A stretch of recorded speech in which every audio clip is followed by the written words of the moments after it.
Timex just released an incredibly cool watch, a super affordable integrated bracelet, creative design with a nice GMT feature. Timex Q is the sub-brand which basically puts Timex on the modern horology map.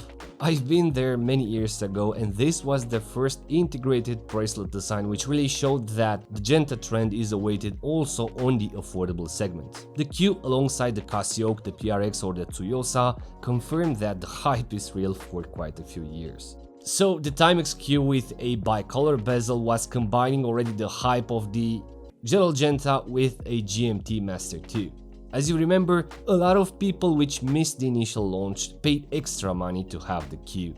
As a smart brand, after a while Timex decided to put the smart lines and the integrated bracelet concept into the famous Q chronograph. A model which got very appreciated by the people with the vintage-inspired design from the first Rolex Daytona ever made. I made back in the days the associations. Fast forward 2 years later, Timex decided to redesign the Q and come up with a new case design and an improved bracelet, adding quite a cool design GMT feature. Now, to address the elephant in the room, the question is, did you had enough of the integrated bracelet concept? I'm going to tell you something. If you already had enough of the integrated bracelet design trend, I'm afraid after the launch of the Rolex Land Dweller, the hype will continue for at least a few years now. Across these years, I managed to remain resilient to the trend, but in the end I cracked and I started to appreciate now this concept more than ever. And because in the modern era Rolex is a trendsetter in dictating what is the next watch to be hyped, once with this integrated bracelet design I started to appreciate more the PRX's or the Q's design. Now the Timex Q Continental GMT Quartz, this is how it's called, comes in two versions. There is a white dial with a tropic rubber strap which is trimmed especially for this model, which I felt it was too formal for my taste. But there is this dark fade blue version or silverish which comes on a typical Timex Q bracelet which feels more practical. Honestly, I wish to have the rubber available to be purchased separately. I think being black would have worked better with this dark dial combo, and you know how it is, it's better to always buy the bracelet version, although it's not the most brilliant out there.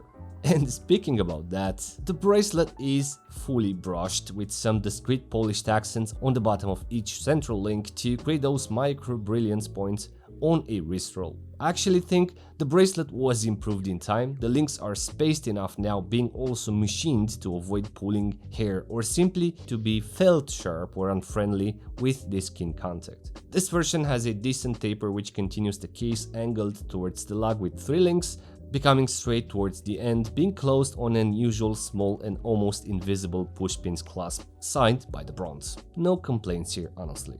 Now, the shape of this Q Continental pretty much shares the same design language with the popular iconic Q. It is super thin at 9mm, however, the newer one has a few differences. It is reimagined in a modern way, I would say. The difference firstly sits in the ends of the lug. If the initial ones had that skirt, those continuous lugs with the ability to hide the strap underneath, this model has a connecting end link which connects the watch head to the bracelet.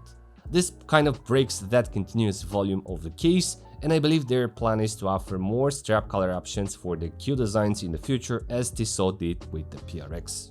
And instead of the vintage-inspired flying saucer bezel, now this is redesigned into a Genta way with a thicker front facet which is simplified, finished on a radial discrete brushing, having a side polished facet.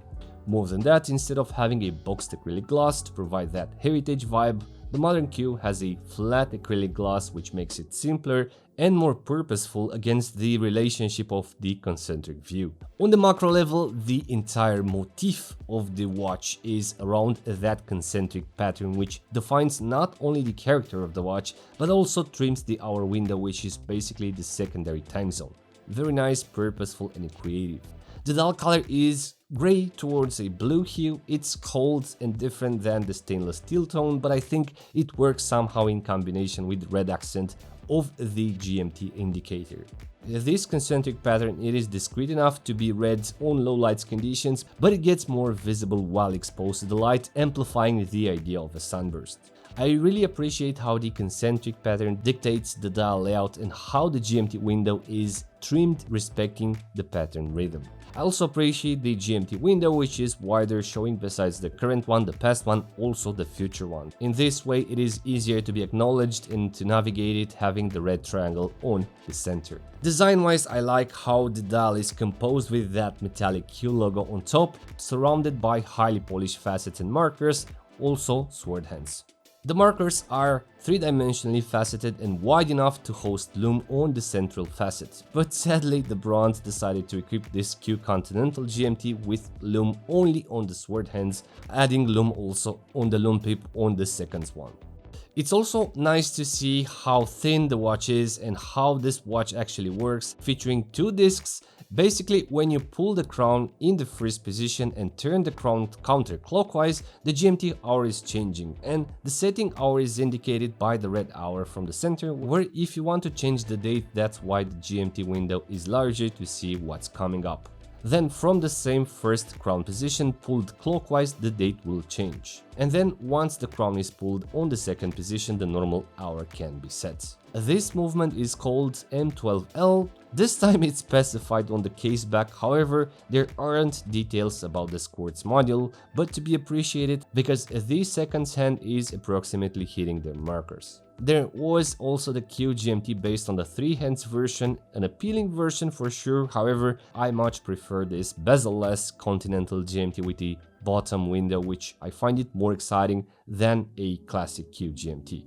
As specs, the Q GMT measures 39mm in diameter with 46mm as lug tip to lug tip, 9mm in height, 12mm between the lugs due to its integrated bracelet link, and weighs 100 grams with the fully bracelet. As per measurements, overall it wears smaller than the specs. Features wise, this is a 3 hands GMT with an acrylic flat glass, 50 meters as waterproofness, comes either on a rubber or on a bracelet, and inside we have the quartz GMT caliber M12L with that GMT wheel complication and also a date. Price wise, this is retailing at 209 euros, however with the newsletter discount of 15% you can secure the bracelet version for 167 euros. I personally think the price of this model is more than fair. As look and feel and wearability, this Q doesn't feel like a cheap watch. I think the Q of Timex has substance as a horological piece. I feel this model as a watch with a nice complication elaborated into a creative way. It is very thin at 90mm, it is modern and high-tech enough to be worn with pride on the wrist. Wears like a 38mm case, the case lays down beautifully on the wrist surface, the bracelet is really comfortable, I have zero complaints about it and you won't feel it on the wrist due to its reduced weight also. And no matter how picky you are, you simply can't ask more from this model, honestly. As conclusions, if you don't have a GMT for safe traveling in risk zones, this is more than exciting and cool. It combines very well the purpose factor of a GMT which tracks 2 time zones on a creative way, and honestly it feels like a true horological piece, and for 160 euros this is more than valuable in my opinion. Well done Timex.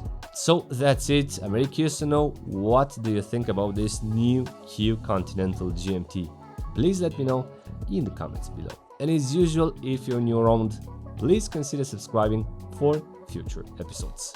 Thank you very much, thanks for watching, and until next time, be brave and stay safe my friends.